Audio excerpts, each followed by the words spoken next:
Bang, sedikit dong, tadi kan sedikit merasa punya nasib yang sama dengan Bang Firdaus Uwowo, artinya pernah dijatuhkan oleh seseorang nih, artinya berdampak berdampak besar di kehidupan. Seperti apa sih Bang Madun artinya melihat kejadian yang lalu itu sampai yang sekarang? Sebenarnya ambil hikmahnya aja sih ya, banyak kekurangan kita sebagai manusia, ya banyak hikmahnya di situ. Lihat kamera bang, lihat kamera. Nah, oke. Banyak hikmah dari semua kejadian itu karena gue juga banyak kekurangannya dan lu juga sebagai manusia jujur li lu banyak kekurangan, cuman lu nggak mau ngelihat kekurangan lu mungkin ngelihat kekurangan orang lain.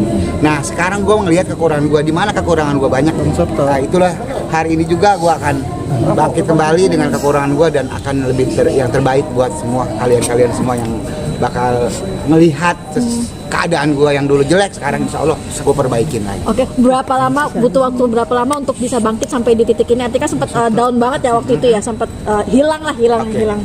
Gue sampai 2 tahun, 1,5 tahun ini gue down, gue punya utang. Gue sampai punya utang untuk mengebelain usaha gue. Kenapa gue punya utang? Karena kemarin waktu rame usaha gue beliin aset rumah, gue beliin aset kebun, gue beliin aset mobil, gue beliin anak gue pada kuliah, pada nyantren, semuanya dari hasil keringat gue.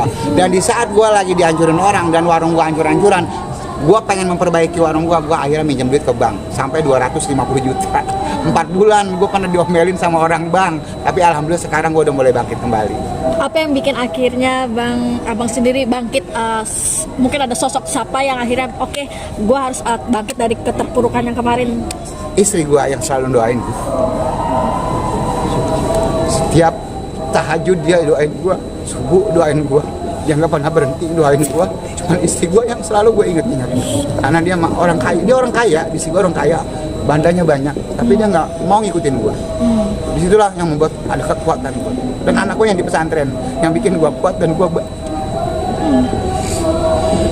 beratnya seperti apa sih bang? Berat banget karena gue banyak berhentiin orang dari 13 anak buah gue, bukan anak buah ya, keluarga gue, anak yatim, terus ada janda-janda, 9 orang gue pecah. Sekarang tinggal 4 orang. Dan lo di situ ngebuktiin bahwa gue tantrum karena gue memperbaiki karena gue pengen harga diri gue jangan injek-injek.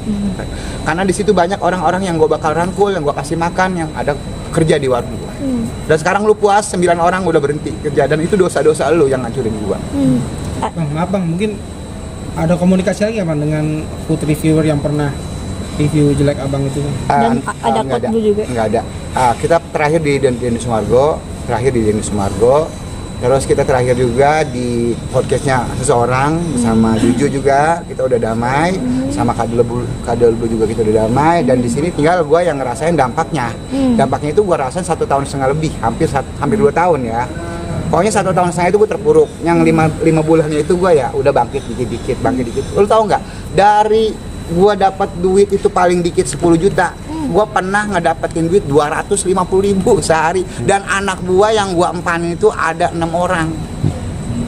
Gue gaji dari mana? Gue dari hasil syuting acara-acara manggung. Alhamdulillah kemarin gue kebetulan belum lama ini kan gue dapat tawaran dari jadi host tuh di TV swasta. Pertama 17 episode, terus lanjut 26 episode, dan lanjut lagi 30 episode. Alhamdulillah dari situ gue bisa ngebelain saudara gue bisa gaji, gue bisa bayar utang bank, gue bisa gaji karyawan gua. Sekarang berarti akan selektif menerima food vlogger atau food reviewer gitu bang? Tetap gua ambil vlogger dari manapun juga, siapapun dia, sekalipun Kadel Blue, sekalipun Juju, tetap gua suruh mampir ke warung gua. Tapi satu syarat, lu harus masak bareng gua. Kalau lu udah bisa masak, lu udah tahu semua masakan, dan lu ngerti semua bumbu, lu boleh nge-review. Dan yang lu review makanan lu sama makanan gua berdua yang kita masak. Berarti terbuka untuk Kadel Blue itu ya? Boleh, tapi harus masak lu bareng gua. Salah satu masakan misalnya kita bikin sabus pucung. Nah, sabus pucung yang kita masak berdua. Bukan makanan orang ya. Untuk restoran lain boleh lu boykot. Tapi kalau gua tetap welcome. Kita masak bareng. Apa sih yang salah di dunia ini? Nggak ada yang salah. Semua manusia punya kesalahan, punya kekurangan. Di saat dulu gue punya kekurangan, lu hujat gue mati-matian, lu hujat gue bisa-bisaan, gue dikatain anjing, dikatain bego, dikatain orang tua goblok, nggak punya otak, nggak punya pikiran. Sekarang beliau lagi terpuruk, lu hujat lagi, dan lu berbalik ke gua. Mau lu apa sih di dunia ini? Sekarang lu coba buka mata hati lu juga banyak punya kekurangan semuanya. Kekurangan kita perbaiki. Orang yang punya kekurangan kita rangkul, kita jadikan saudara, kita jadikan jalin silaturahim, jangan jadi musuh lagi. Oke, gitu. Bang, sebenarnya kan dengan dulu dilaporin tanggapannya seperti apa? Masalah review juga gitu kan. Oke. 2 hari waktu itu Kadal Blue dilaporin ke polisi gara-gara pemboikot tahajud. Kalau tahajud gua Allahu Akbar, gua ngeliat di sajadah itu muka Kadal Blue. Lu pasti nggak percaya. Itu gua ngeliat muka Kadal Blue. Gua dalam hati gua bilang, ya Allah, misalnya dia punya salah, gua maafin. Jadikan dia orang baik. Udah itu aja. Tapi masih ada rasa sakit hati. Kalau luka yang teramat itu nggak bisa diobatin buru-buru, tetap masih ada sakit hati. Tapi kalau maaf bisa diucapin. Semua manusia begitu, real.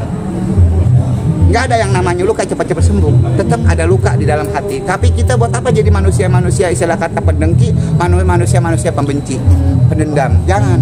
Bang, traumanya seperti apa sih? Artinya sedang membuka usaha, artinya bangkit lagi membuka usaha, terus mungkin nanti suatu saat akan datang food vlogger. Apakah traumanya seperti apa sih nantinya nih? Ini tak abil kali ya trauma. Kalau masalah trauma nggak ada yang trauma, karena diri gue itu bukannya manusia yang trauma. Karena kalau gue trauma gue bakal down. Kalau gue nggak ada sifat trauma dan gue bangkit dengan diri gue sendiri, siapa sih yang ngebangkitin kita? Ya diri kita sendiri dong. Trauma itu nggak penting buat hidup kita. Manusia semua nggak boleh trauma. Kalau trauma jatuh kita blundir. Gue sempat mau blundir loh. Sempat gue mau blundir waktu itu. Semua gue rasain. Gue 3 hari loh jatuh dalam kamar mandi. Gue 3 hari dirawat sama istri gue. Makanya gue bangkit gara-gara istri gue. Makan disuapin, masak dimasakin, mandi dimandiin sama istri gue kadang-kadang gue down. Tapi mereka nggak ada yang tahu kalau gue lagi down. Gitu. Jadi momen apa sih pada saat mau melakukan itu? Akhirnya astagfirullahaladzim, jangan. Dan di situ emang kebetulan gue punya rumah pengajian di rumah. Kebetulan ada anak-anak yatim juga di situ yang ngaji tanpa dibayar. Bini gue juga guru ngaji dan gue juga bisa sedikit ngaji mah. Ya, mau nyoba gue ngaji bisa. Hah? Doanya Gue nggak putus dari anak yatim, dari anak-anak yang ngaji di rumah gue. Alibata, bata, gitu. Bang, apa sih yang pengen diucapkan ke istri nih bang? Di depan nih bang. Terima kasih abang nih ke istri nih. Buat anaknya, buat emaknya anak-anak, gue mah cuma minta tolong ya, istilah kata kalau gue lagi marah-marah, berarti bukan gue marah-marah, gue pengen ngebahagiain lu doang sebenarnya. Gue nggak mau lu susah, gue nggak mau anak-anak gue susah. Gue sering ngomel-ngomel ke anak, gue sering ngomel-ngomel ke istri, karena tujuan gue pengen lu pada jangan jadi orang susah, itu doang. Makanya kemarin gue lagi dibilang gue dihancurin orang, gue tuh nggak mau. Yang kemarin gue udah senengin lu, kenapa jadi rusak semuanya? Momen gue sama bini gue sama anak-anak gue bisa ngebahagiain orang semua, kenapa jadi hancur semuanya? 1,5 tahun, hampir 2 tahun loh.